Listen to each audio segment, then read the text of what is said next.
আজকে রেসিপি হবে তেলাপিয়া মাছ দিয়ে কলা আলু দিয়ে রান্না করব। মাছটা কেটে ধুয়ে লবণ হলুদ মেখে রেখেছিলাম বেশ আধ ঘন্টা আগে। তারপরে তেলটা গরম হয়ে গেছে, তেলের ওপর মাছটা দিয়ে কিন্তু দেখো এইভাবে উল্টে দিতে হবে, তাহলে মাছ ভাজাটা খুব সুন্দর হবে। কেননা অনেক সময় মাছ কিন্তু একটু গুটিয়ে আসতে পারে, তার জন্য মাছটা কিন্তু জ্যান্ত ছিল। এবার আমি মাছগুলো ভেজে উল্টে পাল্টে লাল লাল করে একটু মাছটা কিন্তু একটু ভালো করে ভাজতে হবে, তা নাহলে তেলাপিয়া মাছ ভালো করে না ভাজলে যেন কেমন একটা ভ্যাত ভ্যাত করে। তা আমি এই মাছগুলো এক খোলায় হয়নি, দু খোলায় 5টা মাছ দু খোলায় ভেজে নিলাম। তা মাছটা ভেজে নামিয়ে নিলাম। তারপরে অন্য একটা কড়া বসিয়ে এখানে সাদা জিরে ফোড়ন দিয়েছি, পেঁয়াজ ফোড়ন দিয়েছি, লঙ্কা ফোড়ন দিয়েছি।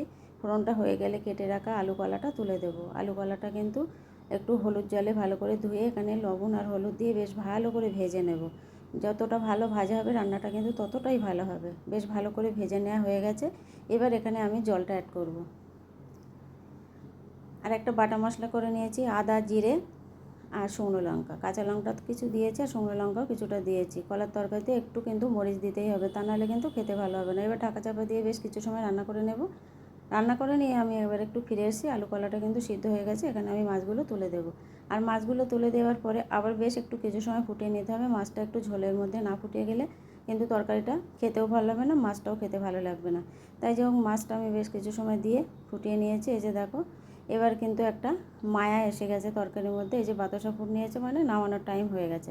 মাছের ঝোলটা এবার নামিয়ে নিলাম। কেমন হয়েছে বন্ধুরা কমেন্টে জানিও, আর ভালো লাগলে লাইক কমেন্ট শেয়ার করে দেবে। রেডি হয়ে গেছে কলা আলু দিয়ে তেলাপিয়া মাছের ঝোল। শুভ দুপুর, সবাই ভালো থেকো। পরের ভিডিওতে আবার দেখা হবে। পুরো ভিডিওটি দেখার জন্য অসংখ্য ধন্যবাদ বন্ধুদের।